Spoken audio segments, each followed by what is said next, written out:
सो आज हम लोगों को देखना है इनहेरिटेंस में विजिबिलिटी मोड्स के बारे में। चलिए शुरू करते हैं। Visibility modes. अब visibility modes C plus plus language में 3 होते हैं: प्राइवेट, प्रोटेक्टेड एंड पब्लिक। मैंने आपको कहा था प्रोटेक्टेड हम लोग सीखेंगे इनहेरिटेंस चैप्टर में, तो आज आपको प्रोटेक्टेड का मतलब भी अच्छी तरीके से समझ में आएगा। तो अब मैं जो आपको बताने जा रहा हूं ना, उसको बहुत ध्यान से सुनिएगा। 10 से 15 मिनट लगेगा मुझे ये पूरा समझाने में। कुछ भी अगर समझ में नहीं आया तो दोबारा रिपीट नहीं होगा, इसलिए बहुत अलर्टनेस के साथ सुनिएगा, ठीक है। विजिबिलिटी मोड्स बहुत अच्छे से, बहुत डिटेल में अपन सारी बातों को समझेंगे, लेकिन ये फील करने वाली बातें सुनना, बहुत ध्यान से सुनना, महसूस करना, हर चीज को मैं बताऊंगा, ठीक। देखो भाई, जब आप इनहेरिटेंस करते हो, क्लास बनाई, ठीक है, क्लास ए, फिर क्लास बी बनाई, कोलन लगाया, है ना। यहां आप लिख सकते हो पब्लिक इस तरह से, पर इस जगह पर आप पब्लिक के अलावा प्राइवेट भी तो लिख सकते थे, प्रोटेक्टेड भी तो लिख सकते थे, करेक्ट।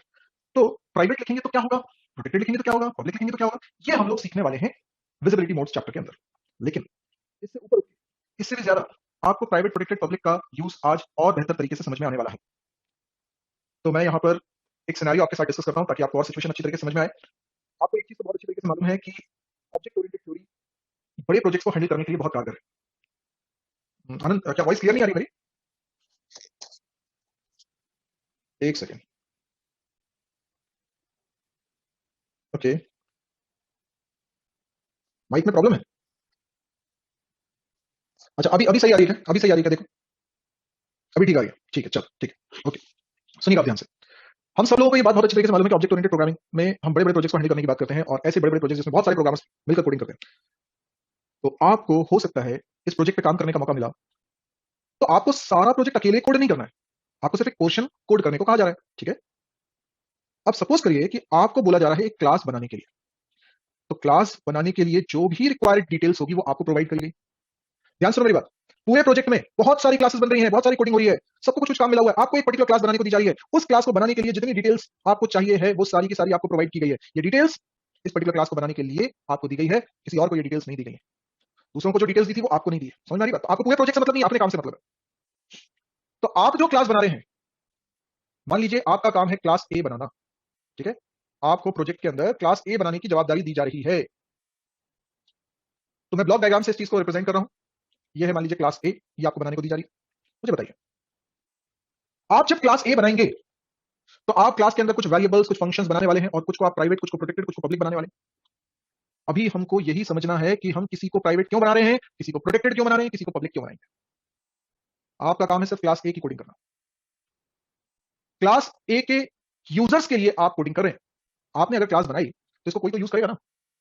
अरे कोई तो आपकी क्लास को यूज करेगा, जो कोई यूज करेगा उसको ध्यान में रखते हुए, वो आपका कस्टमर है, उसको ध्यान में रखते हुए आप कोडिंग करते हो। आप जो क्लास बना रहे हो उसके अंदर वेरिएबल्स भी बना रहे हो, फंक्शंस भी बना रहे हो, तो आप जो फंक्शंस बना रहे हो, आप ही ने जो वेरिएबल्स बनाए उनको एक्सेस भी कर रहे हैं वो फंक्शन। कोई ताज्जुब की बात नहीं है।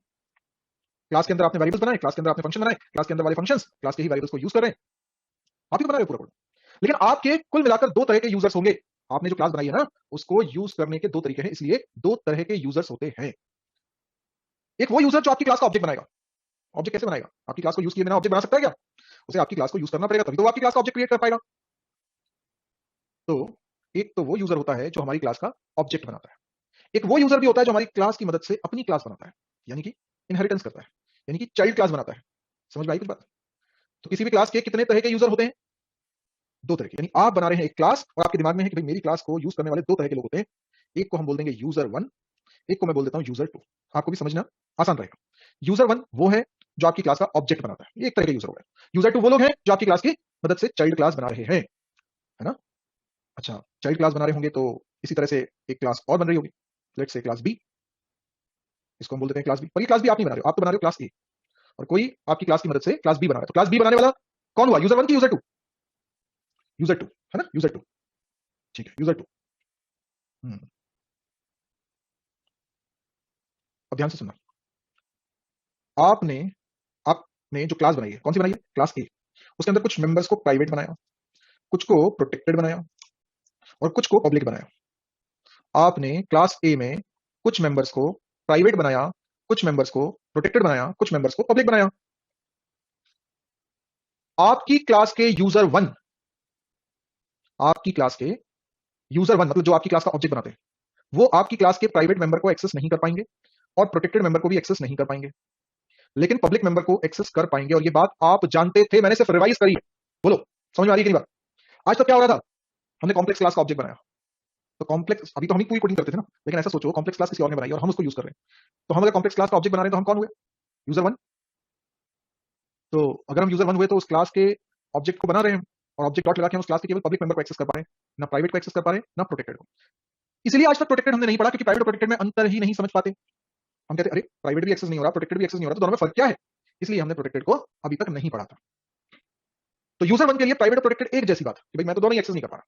ठीक, तो अगर आप क्लास ए बना रहे हो तो आप चाहोगे कि कुछ मेंबर्स यूजर वन एक्सेस ना कर पाए, तो या तो उन्हें प्राइवेट बनाओगे या प्रोटेक्टेड बनाओगे, और तुम्हें लगता है कि नहीं यूजर वन एक्सेस कर पाए तो उन मेंबर्स को तुम पब्लिक बनाओगे। ठीक है, अब बात करते हैं यूजर टू की। आपकी क्लास का कोई यूजर टू है, यानी जो आपकी क्लास की मदद से इनहेरिटेंस करके क्लास बी बना रहा है। मान लो मैं यूजर हूं आपकी क्लास का, आपने क्लास ए बनाई है, मैं यूज कर रहा हूं, मैं यूजर टू हूं, मैंने बी क्लास बनाई है। ठीक है, मैंने बी क्लास बनाई है, तो मैं आपकी क्लास के पब्लिक मेंबर को एक्सेस कर सकता हूं, नो डाउट अबाउट, कोई दिक्कत नहीं। मैं प्रोटेक्टेड मेंबर को भी एक्सेस कर सकता हूं, लेकिन मैं प्राइवेट मेंबर को एक्सेस नहीं कर सकता। यूजर टू इनहेरिटेंस में ही पिक्चर में आया, उससे पहले तो यूजर टू हमने सोचा ही नहीं, पढ़ा ही नहीं। इनहेरिटेंस होगा तब तो यूजर टू होगा। मैं जब आपकी क्लास को इनहेरिट कर रहा हूं तभी तो मैं यूजर टू कहला रहा हूं। तो मैं आपकी क्लास के प्राइवेट मेंबर्स को एक्सेस नहीं कर सकता, लेकिन प्रोटेक्टेड और पब्लिक को एक्सेस कर सकता हूं। तो आपको फर्क समझ में आया? प्रोटेक्टेड का क्या मतलब हुआ? आपने अपनी क्लास में जिन मेंबर्स को प्रोटेक्टेड बनाया है, आप नहीं चाहते कि यूजर वन उसे एक्सेस करे, पर आप चाहते कि यूजर टू से एक्सेस कर ले, इसलिए आपने उनको प्रोटेक्टेड बनाया। और जिनको आपने प्राइवेट बनाया उसको तो ना यूजर वन एक्सेस कर पाएगा ना यूजर टू एक्सेस कर पाएगा। बोलो ये समझ में आ गया अच्छी तरीके से कि नहीं आया? ये एक चीज मैंने आपको अभी बता दी, अभी कहानी बाकी है, लेकिन एक चीज तो मैंने आपको बता दी। इसमें कोई डाउट है तो बोलो। चल गुड, सभी को समझ में आ गया। चलिए अब अगली बात सुन। हमें ये बहुत अच्छी तरीके से क्लियर है कि क्लास ए के यूजर वन क्लास ए की किन चीजों को एक्सेस कर पाएंगे, किसको नहीं कर पाएंगे। हमें बहुत अच्छी तरीके से क्लियर हो गया कि क्लास ए के यूजर टू क्लास ए की किन चीजों को एक्सेस कर पाएंगे, किन चीजों को नहीं कर पाएंगे। लेकिन अब बात करते हैं कि यदि आपको बी क्लास बनाने की जिम्मेदारी दी गई होती, अगर आपको बी क्लास बनाने की जिम्मेदारी दी गई होती, अब आप अपना रोल चेंज कर लो। आप सोचो प्रोजेक्ट में आपका काम है बी क्लास बनाना, जो कि ए क्लास की क्या है? Child class. अब आप बी क्लास बना रहे हो, तो आप बी क्लास के अंदर जो मेंबर्स बना रहे हो उनमें से कुछ को प्राइवेट, कुछ को प्रोटेक्टेड, कुछ को पब्लिक बना रहे हो, क्योंकि आप भी तो अल्टीमेटली एक क्लास ही बना रहे हो, भले ही किसी की चाइल्ड क्लास, भले ही आप किसी क्लास के यूजर हो, यूजर टू, लेकिन आपकी क्लास में भी तो दो तरह के यूजर्स होने वाले हैं, क्योंकि आप भी तो बनाते एक क्लास ही रहे हो। तो क्लास बी का जो ऑब्जेक्ट बनाएगा वो क्लास बी का यूजर वन है, और क्लास बी को इनहेरिट करके अगर कोई क्लास बना रहा है, लेट्स से क्लास सी, तो वो यूजर टू है। तो जिस तरह से क्लास ए के दो तरह के यूजर हो सकते हैं, उसी तरह से क्लास बी के भी दो तरह के यूजर हो सकते हैं। तो जो अभी हमने पढ़ा, जो मैंने रेड कलर से क्रॉस और ग्रीन कलर से टिक बनाए, ये जो पढ़ा, कि ए क्लास के लिए भी वैलिड है, बी क्लास के लिए भी वैलिड है, और किसी भी क्लास के लिए वैलिड है। कि भाई तुमने बी क्लास अगर बनाई है तो बी क्लास के जो यूजर वन यूजर टू है वो बी क्लास के किन मेंबर्स को एक्सेस कर पाएंगे? तो जो बी क्लास का यूजर वन होगा वो बी क्लास के प्राइवेट प्रोटेक्टेड को एक्सेस नहीं कर पाएगा, पब्लिक को एक्सेस कर पाएगा। बी क्लास का जो यूजर टू है, यानी जो बी की चाइल्ड क्लास बना रहा है, वो बी क्लास के प्राइवेट मेंबर को एक्सेस नहीं कर पाएगा, पर प्रोटेक्टेड और पब्लिक मेंबर को एक्सेस कर पाएगा। क्लियर यहां तक? लेकिन क्लास बी के यूजर्स ने कर दिया आंदोलन। वो ये जानने में इंटरेस्टेड है, देखो तुम क्लास बी बना रहे हो, तुमसे एक सवाल पूछ रहे हैं यूजर वन और यूजर टू, ध्यान से सुनो क्या सवाल पूछ रहे हैं। वो ये कह रहे हैं कि सुनो, क्लास बी के अंदर जो प्राइवेट मेंबर है, प्रोटेक्टेड मेंबर है, पब्लिक मेंबर है, उसके बारे में हमें समझ में आ गया है कि किसको एक्सेस हम कर पाएंगे, किसको एक्सेस नहीं कर पाएंगे। ये आंदोलनकर्ता क्या कह रहे हैं? आपकी क्लास के यूजर वन यूजर टू क्या कह रहे हैं? कि हमें बहुत अच्छी तरीके से क्लियर हो चुका है कि जो क्लास बी के अंदर बना है वो हम एक्सेस कर पाएंगे कि नहीं कर पाएंगे, लेकिन ये क्लियर नहीं हो रहा है कि जो इनहेरिटेंस के चलते ए क्लास से तुम्हें मिला है उसको हम एक्सेस कर पाएंगे कि नहीं कर पाएंगे। सवाल जेन्युइन है, वैलिड है उनका सवाल, उनको हमें जवाब देना पड़ेगा, क्योंकि बी क्लास के पास वो सब भी है जो ए में बना है। तो जो क्लास बी में बना है उसके बारे में तो बिल्कुल क्लियरिटी है, कौन प्राइवेट है, कौन प्रोटेक्टेड है, कौन पब्लिक है। लेकिन ए क्लास के मेंबर्स को बी क्लास के user one user two access कर पाएंगे या नहीं कर पाएंगे, ये नहीं पता चल रहा। अगर हम ये सोचें कि ए क्लास में प्राइवेट है, प्रोटेक्टेड है कि पब्लिक है, तो एक बात हमें ध्यान रखना है, user one user two B class के हैं, उनकी बात हो रही है। ये user one user two A class के नहीं है। यूजर वन ने बी क्लास का ऑब्जेक्ट बनाया, ए क्लास का नहीं बनाया है। तो ये सारे रूल्स यहां दोबारा लगाना नहीं। तो बी के यूजर्स हैं, बी के मेंबर्स में क्लियरिटी है, पर ए के मेंबर्स जो इनहेरिटेंस के चलते बी क्लास को मिले हैं उनको एक्सेस कर पाएंगे कि नहीं कर पाएंगे, ये जानना है। और इसी के लिए इनहेरिटेंस करते वक्त क्लास बी कोलन पब्लिक ए, पब्लिक जो लिखा है ना, इसी के लिए लिखा है। आप पब्लिक की जगह प्राइवेट लिखते या प्रोटेक्टेड लिखते या पब्लिक, तीन ऑप्शन है आपके पास, तीन ऑप्शन। मैं तीन डायग्राम्स बना देता हूं, ठीक है ना? तो क्या होगा ना कि अपने को तीनों केसेस समझने में आसानी हो जाएगी।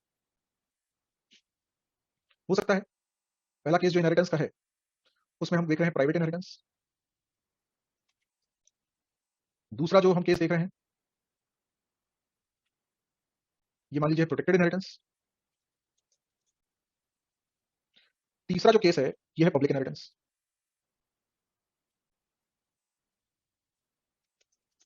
क्लियर? तीन तरह की पॉसिबिलिटी हो सकती है।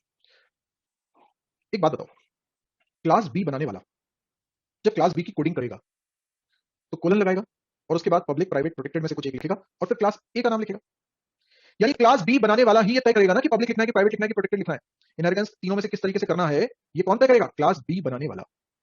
तो ऑब्वियस सी बात है कि वो खुद पर तो रिस्ट्रिक्शन लगा नहीं रहा होगा, है ना? मुझे बताओ, क्लास बी बनाने वाला क्लास ए के किन मेंबर्स को एक्सेस कर पाएगा? क्लास बी बनाने वाला क्लास ए के किन मेंबर्स को एक्सेस कर पाएगा? सभी को समझ में आ रहा है? Public and protected. जो लोग केवल पब्लिक बोल रहे हैं गलत, पब्लिक एंड प्रोटेक्टेड बोथ, गड़बड़ नहीं करना। इतनी मेहनत से समझ रहे हैं हम लोग। क्लास बी बनाने वाला यूजर 2 होगा ना क्लास ए का, और अगर यूजर 2 होगा तो प्रोटेक्टेड और पब्लिक दोनों मेंबर्स को एक्सेस कर पाएगा ना। फिर ध्यान रखो इस बात को, अब जो बोल रहा हूं ध्यान सुनना। क्लास बी बनाने वाला कोलन लगा के प्राइवेट लिखे, प्रोटेक्टेड लिखे, पब्लिक लिखे, तीनों में से किसी भी तरह का इनहेरिटेंस करे, कोई फर्क नहीं पड़ता। वो तो क्लास ए के प्रोटेक्टेड और पब्लिक मेंबर को एक्सेस तीनों ही सूरत में कर लेगा, क्योंकि वो खुद पर क्यों रिस्ट्रिक्शन लगाएगा भाई? तुम घर पे ताला डालते हो खुद से सुरक्षा करने के लिए कि चोरों से सुरक्षा करने के लिए? सोच के देखो ना, खुद के लिए थोड़ी ताला डालते हो। तो क्लास बी बनाने वाला खुद ये डिसाइड कर रहा है कि मुझे प्राइवेट लिखना है कि प्रोटेक्टेड लिखना है कि पब्लिक लिखना है, तो उससे उसको खुद को थोड़ी फर्क पड़ेगा। वो अपने यूजर्स के लिए ये लिख रहा है। क्लास बी बनाने वाले आप लोग, आप उन यूजर्स को जवाब देते हो, अपने यूजर्स को जवाब देते हो कि सुनो यूजर्स, यूजर 1 और यूजर 2, तुम लोगों को बहुत अच्छी तरीके से समझ में आ चुका है कि मेरी क्लास में जो प्राइवेट प्रोटेक्टेड पब्लिक है उसको तुम एक्सेस कर पाओगे या नहीं कर पाओगे। लेकिन मुझे जो पेरेंट क्लास से मिला है वो तुम एक्सेस कर पाओगे कि नहीं कर पाओगे, इस बात पर निर्भर करता है कि इनहेरिटेंस मैंने प्राइवेट किया है कि प्रोटेक्टेड किया है कि पब्लिक किया है। अब समझ में आ रही है कुछ बात? क्लास बी बनाने वाला कोलन लगा के प्राइवेट लिखेगा या प्रोटेक्टेड लिखेगा या पब्लिक लिखेगा, इससे ये तय होगा कि क्लास बी के यूजर्स क्लास ए वाली चीजों को एक्सेस कर पाएंगे कि नहीं कर पाएंगे। अब देखो मैं बताता हूं, अगर क्या तुम्हें अवेलेबिलिटी और एक्सेसिबिलिटी में फर्क मालूम है? अवेलेबिलिटी एंड एक्सेसिबिलिटी, तुमने कॉम्प्लेक्स क्लास का ऑब्जेक्ट बनाया था, उस ऑब्जेक्ट को मेमोरी मिली होगी तो उसके अंदर ए और बी वेरिएबल बने थे कि नहीं बने थे? तो तुमने ऑब्जेक्ट बनाया, मतलब कॉम्प्लेक्स क्लास किसी और ने बनाई है, तुमने सिर्फ ऑब्जेक्ट बनाया है, तो तुम कॉम्प्लेक्स का ऑब्जेक्ट बना रहे हो तो उसके अंदर ए और बी बन रहे हैं, यानी कि वो अवेलेबल है। पर क्या वो एक्सेसिबल है? क्या तुम c1 डॉट ए लिख पा रहे थे? क्या तुम c1 डॉट बी लिख पा रहे थे? नहीं लिख पा रहे थे, क्योंकि वो एक्सेसिबल नहीं है। समझ में आया अवेलेबिलिटी और एक्सेसिबिलिटी में फर्क? अब इस एग्जांपल में देखो, अगर तुम क्लास बी का ऑब्जेक्ट बनाओगे तो उस ऑब्जेक्ट के अंदर बी क्लास वाले वेरिएबल्स भी होंगे और ए क्लास वाले वेरिएबल्स भी होंगे, मानते हो इस बात को? अगर तुम बी क्लास का चाइल्ड क्लास का ऑब्जेक्ट बनाओगे तो उसमें दोनों क्लासेस के मेंबर होंगे ना। क्लास ए में जो प्राइवेट मेंबर बने वो भी, क्लास बी में जो प्राइवेट मेंबर बने वो भी, जितने भी वेरिएबल्स बने, है ना? तो इनहेरिटेंस हुआ है तो क्लास ए के सारे मेंबर्स क्लास बी के भी मेंबर बन गए। क्या क्लास बी के अंदर से तुम क्लास ए के प्राइवेट मेंबर को एक्सेस कर सकते हो? तो तुम्हारा यूजर कैसे एक्सेस कर सकता है? जो तुमको यूज करने को नहीं मिला वो तुम्हारे यूजर कैसे एक्सेस कर लेंगे? सोच के देखो, तुम्हारे यूजर्स को तो सब कुछ तुम्हारे माध्यम से मिल रहा है ना, जो तुमको एक्सेस करने को नहीं मिला वो तुम्हारे यूजर्स कैसे उम्मीद कर सकते हैं कि उन्हें एक्सेस करने को मिलेगा? कॉमन सेंस लगा। इसीलिए मैं कह रहा हूं कि यहां बातें एक्सेसिबिलिटी की करेंगे, अवेलेबिलिटी की नहीं। तो जो प्राइवेट मेंबर्स हैं, सबसे पहले वाले बॉक्स में प्राइवेट है, फिर बीच वाले में प्रोटेक्टेड है, सबसे नीचे वाले में पब्लिक है। तो मैं कह रहा हूं कि प्राइवेट मेंबर्स एक्सेसिबल नहीं होते हैं चाइल्ड क्लास से, तो फिर चाइल्ड क्लास के मेंबर्स के द्वारा तो हो ही नहीं सकते एक्सेस, तो उनको तो मैं बोल रहा हूं कि भूल ही जाओ। लेकिन क्लास ए के प्रोटेक्टेड और पब्लिक मेंबर क्लास बी वाला एक्सेस कर सकता है। तो क्लास बी के यूजर्स एक्सेस कर पाएंगे कि नहीं कर पाएंगे, ये इस बात पर डिपेंड करेगा कि जो क्लास ए के प्रोटेक्टेड या पब्लिक मेंबर है वो क्लास बी के कैसे मेंबर्स हैं। इट ऑल डिपेंड्स कि इनहेरिटेंस कैसा हुआ। प्राइवेट इनहेरिटेंस हुआ ना, तो ये प्रोटेक्टेड मेंबर क्लास बी के प्राइवेट मेंबर्स माने जा रहे हैं और पब्लिक मेंबर्स भी प्राइवेट मेंबर्स माने जा रहे हैं। देखो आपको ये तो समझ में आ रहा है कि सेम मेंबर क्लास ए में भी है और इनहेरिटेंस के चलते क्लास बी में भी आ गया है। तो वो मेंबर ए क्लास में भी है और बी क्लास में भी है, पर ए क्लास में वो प्रोटेक्टेड या पब्लिक है, बी क्लास में वही मेंबर प्राइवेट माना जाएगा। समझ में आई कुछ बात?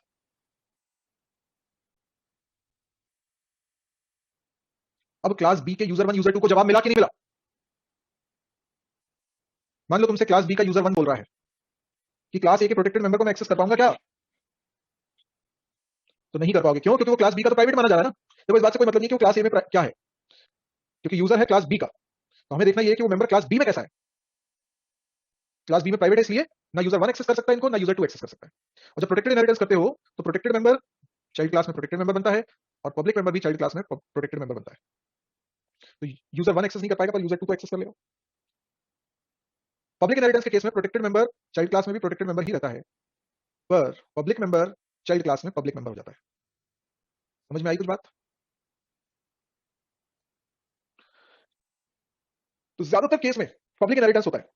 तो क्लास बी का यूजर वन ए क्लास के भी पब्लिक मेंबर्स को एक्सेस कर सकता है, क्योंकि वो क्लास बी के भी पब्लिक मेंबर्स माने जाते हैं। क्लियर? डायग्राम याद रखना। प्राइवेट इनहेरिटेंस में दोनों मेंबर नीचे प्राइवेट हो गए, प्रोटेक्टेड में दोनों मेंबर्स नीचे प्रोटेक्टेड हो गए, और पब्लिक में प्रोटेक्टेड प्रोटेक्टेड में गया और पब्लिक पब्लिक में गया। दोनों पब्लिक में इसलिए नहीं आ सकते क्योंकि किसी का भी सिक्योरिटी कम नहीं हो सकती। जो प्रोटेक्टेड है वो पब्लिक नहीं बन सकता। आपको सोच के देखो निकिता, क्लास ए के सोचो जरा, सोचो, मान लो दोनों पब्लिक में आ रहे होते, पब्लिक तो पब्लिक में आ ही रहा है, क्लास ए का प्रोटेक्टेड मेंबर भी पब्लिक में ही आ रहा होता अगर, तो एक नाइंसाफी नहीं हो जाती कि क्लास ए का यूजर वन क्लास ए के प्रोटेक्टेड मेंबर को एक्सेस नहीं कर पा रहा है, लेकिन चाइल्ड क्लास क्लास बी का यूजर वन ए क्लास के प्रोटेक्टेड मेंबर को एक्सेस कर लेगा? ये तो गलत हो जाता ना। इसलिए सिक्योरिटी कम नहीं होगी, तो प्रोटेक्टेड प्रोटेक्टेड रहेगा, पब्लिक पब्लिक में जाएगा। ठीक, क्लियर हुआ विजिबिलिटी मोड अच्छी तरीके से? अब एक एग्जांपल भी बनाते हैं।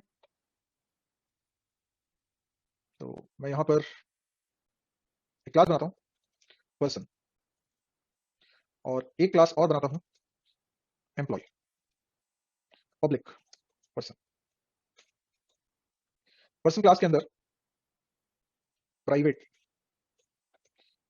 एक बना लेता हूं, कैर नेम 20 इंट एज। अब मैं प्रोटेक्टेड मेंबर भी बनाता हूं, जैसे कि set name void set name char asterisk n, और इसके अंदर कोडिंग में लिख देता हूं strcpy name n, ऊपर लिखना पड़ेगा string.h। ठीक है, set age, एज में असाइन कर दूंगा ए की वैल्यू। फिर मैंने पब्लिक मेंबर्स बनाए, गेट नेम जो कि रिटर्न करेगा नेम, गेट एज जो कि रिटर्न करेगा एज की वैल्यू। बस इतने मैंने बना दिए इसमें मेंबर। एम्प्लॉय के अंदर मैं बना देता हूं private int emp id float salary protected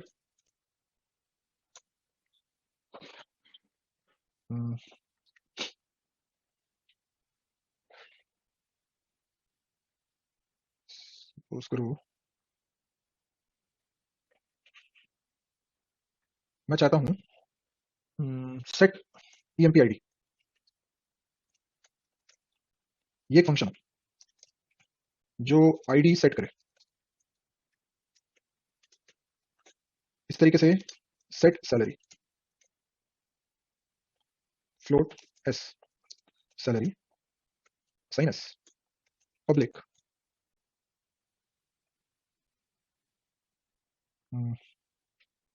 या इधर भी बना, इधर लेट्स इधर भी बनाता हूं int get emp id return emp id float get salary return salary void set employee int id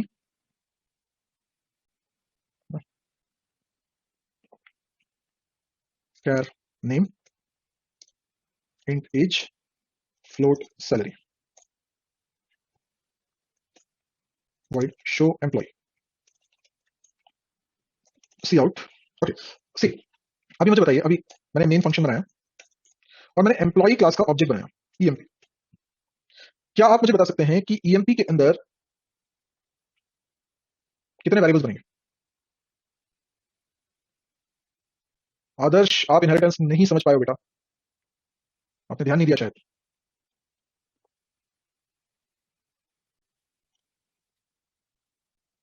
तो कितने वेरिएबल्स बनेंगे emp ऑब्जेक्ट के अंदर? 4 बनेंगे। आदर्श, गलत कैसे हो गया आपसे? 4 वेरिएबल्स, क्योंकि इनहेरिटेंस हो रहा है, दोनों क्लासेस के वेरिएबल्स बनेंगे 4, name age emp id salary. ठीक है, अब मुझे बताइए ये जो बना रहा है ये किस क्लास का कौन सा यूजर है? लाइन नंबर 41 लिखने वाला किस क्लास का कौन सा यूजर है? User one of class employ, correct, क्योंकि एम्प्लॉय क्लास का ऑब्जेक्ट बना रहा है। समझ में आई बात? तो मुझे बताओ ये एम्प्लॉय क्लास के कौन कौन से मेंबर्स को एक्सेस कर सकता है? केवल एम्प्लॉय क्लास के पब्लिक मेंबर्स को एक्सेस कर सकता है, और पर्सन क्लास के किसी मेंबर को एक्सेस कर सकता है क्या? यस, पब्लिक मेंबर को एक्सेस कर सकता है। जो लोग नो बोल रहे हैं वो भावनाओं में बहते हुए बोल रहे हैं, कुछ नहीं सोच रहे हैं। अरे क्या बोल रहे हो बेटा साधव। ये यूजर है क्लास बी का, यूजर वन है क्लास बी का, और मैं पूछ रहा हूं, क्लास बी मतलब एम्प्लॉय क्लास का, और मैं पूछ रहा हूं कि पर्सन क्लास के किस मेंबर को एक्सेस कर पाएगा। तो ये किस बात पर डिपेंड करता है कि इनहेरिटेंस तीन में से कौन से तरह का हुआ है। मैंने कौन सा इनहेरिटेंस करा है? पब्लिक इनहेरिटेंस करा है ना। देखो जरा इधर, ये पब्लिक लिखा है ना मैंने, ये पब्लिक इनहेरिटेंस हो रहा है। इसका मतलब पेरेंट क्लास के पब्लिक मेंबर्स चाइल्ड क्लास के भी पब्लिक मेंबर माने जाएंगे। तो जो गेट नेम और गेट एज नाम का फंक्शन आपने बनाया हुआ है पर्सन क्लास में, वो पब्लिक है, तो वो दोनों एम्प्लॉय क्लास के भी पब्लिक मेंबर माने जा रहे हैं। इसीलिए ईएमपी डॉट लगा के हम उसको कॉल कर सकते हैं। क्लियर हुआ? तो यहां पर मैं अगर लिखना चाहूं EMP dot set name Rahul, हो सकता है कि नहीं हो सकता? साधव, क्या प्रोटेक्टेड मेंबर को एक्सेस कर सकता है यूजर वन?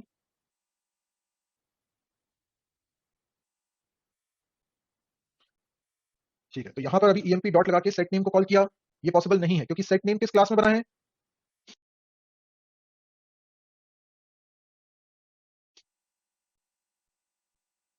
पर्सन क्लास में बना है। पर्सन क्लास में कैसा मेंबर है?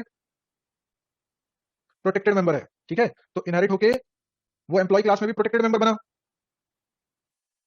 तो एम्प्लॉय का यूजर वन अपनी क्लास के प्रोटेक्टेड मेंबर को एक्सेस नहीं कर सकता। ज्यादा बड़ा कोड नहीं है, थोड़ा दिमाग में रखो क्या कोड लिखा मैंने।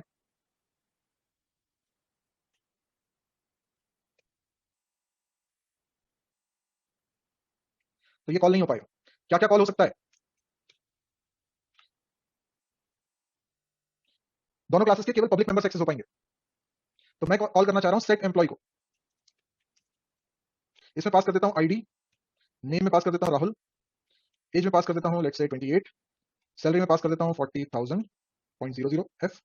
दैट्स इट, हो गया सेट एम्प्लॉय। और फिर ईएमपी डॉट शो एम्प्लॉय करूंगा, ये मैंने सोचा है। लेकिन अभी सेट एम्प्लॉय की कोडिंग करनी है अपने को। तो बताओ, क्या मैं ईएमपी आईडी में असाइन कर सकता हूं आईडी की वैल्यू? ऐसा लिख सकते हैं या नहीं लिख सकते? अंकित, एफ लगाने का मतलब है फ्लोट टाइप की वैल्यू है, नहीं तो फिर वो डबल टाइप की वैल्यू मानी जाती है। ऐसा लिख सकते हैं कि नहीं लिख सकते हैं? लिख सकते हैं, क्योंकि ईएमपी आईडी एम्प्लॉय क्लास में ही प्राइवेट मेंबर है। तो एम्प्लॉय क्लास बनाने वाले ने ही तो सेट एम्प्लॉय फंक्शन बनाया होगा, तो वो अपनी क्लास के मेंबर को तो एक्सेस कर ही सकता है। अच्छा, फिर क्या strcpy लिखकर नेम के अंदर इन का डेटा कॉपी कर सकते हैं? नहीं कर सकते। क्यों नहीं कर सकते? क्योंकि नेम नाम का जो वेरिएबल है वो एम्प्लॉय क्लास में तो बना नहीं है, पर्सन क्लास में बना है, और पर्सन क्लास में वो प्राइवेट मेंबर है। तो क्या किसी भी क्लास के प्राइवेट मेंबर उस क्लास के अलावा कहीं से एक्सेस होते हैं क्या? प्राइवेट मेंबर जिस क्लास में बने होते हैं बस उसी क्लास में एक्सेस होते हैं। तो एम्प्लॉय क्लास बनाने वाला अपनी पेरेंट क्लास यानी पर्सन के केवल प्रोटेक्टेड और पब्लिक मेंबर को ही तो एक्सेस कर सकता है ना।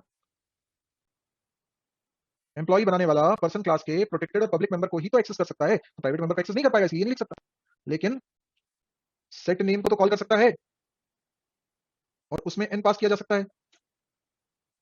क्या मैंने सेट नेम कॉल करते वक्त कोई ऑब्जेक्ट डॉट लगाया? तो सेट नेम मेंबर किसका माना जाएगा? ईएमपी का।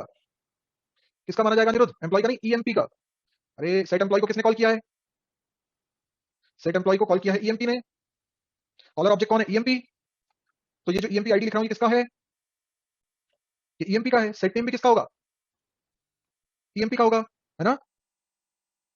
तो मैंने कहा था कोई भी चाइल्ड क्लास अपने पेरेंट क्लास के प्रोटेक्टेड मेंबर को एक्सेस कर पाएगी। तो पेरेंट क्लास में प्रोटेक्टेड मेंबर है ना सेट नेम। यहां बाहर से आप ईएमपी डॉट सेट नेम नहीं कर पा रहे थे, और यहां से तो हो जाएगा। इस तरीके से सेट एज और सैलरी में तो हम डायरेक्ट भी रख सकते हैं, और चाहे तो ये सेट सैलरी फंक्शन का भी इस्तेमाल कर सकते हैं। चॉइस है आपके पास, क्योंकि वो तो इसी क्लास में बने ना। शो एम्प्लॉय में मुझे प्रिंट करवाना है, बताइए कैसे प्रिंट करवाऊं? सी आउट, सबसे पहले ईएमपी आईडी प्रिंट करवाना है मुझे।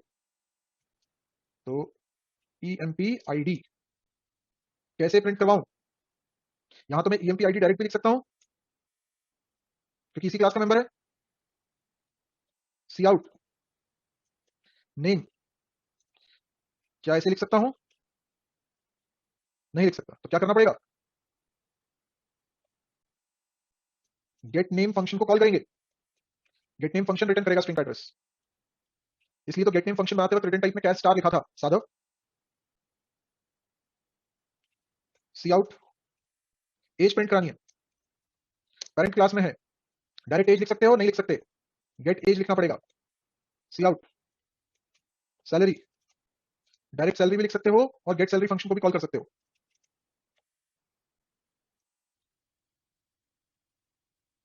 ठीक है,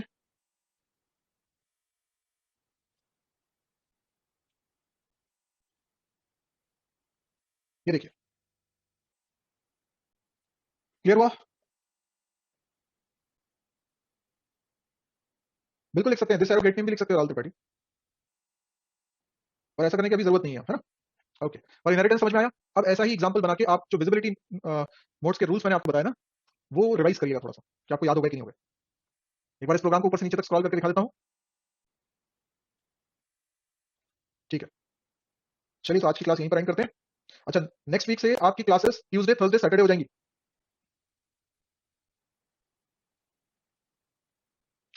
आदर्श ऐसा नहीं होता, कॉपी पेस्ट नहीं किया जाता। कॉपी करने के लिए पहले तो तुम्हें कोड मिलना चाहिए। मैंने पिछली क्लास में बटन का एग्जांपल दिया था, बटन का कोड ही नहीं है तुम्हारे पास, कॉपी पेस्ट कहां से कर लोगे? सब समझाया था। इस महीने के अंत तक आपका कोर्स कंप्लीट हो जाएगा। अगले हफ्ते से ऑल्टरनेट डेज क्लास है, तो आपकी नेक्स्ट क्लास ट्यूसडे को आएगी, ध्यान रखिएगा, ठीक है? कोई भी ऐसा बचा हो जिसने डेटा स्ट्रक्चर में एडमिशन लेना था और नहीं लिया है, तो अभी भी आज भी ले ले। कल संडे है, कल काफी एडमिशन होते हैं, संडे के दिन काफी एडमिशन होते हैं, तो कल के बाद हो सकता है उसमें सीट ना बचे। इसीलिए जिन लोगों को भी डेटा स्ट्रक्चर के बैच में एडमिशन लेना है और अभी तक नहीं ले पाए थे, तो अभी ले लें। ओके, चलिए, गुड नाइट।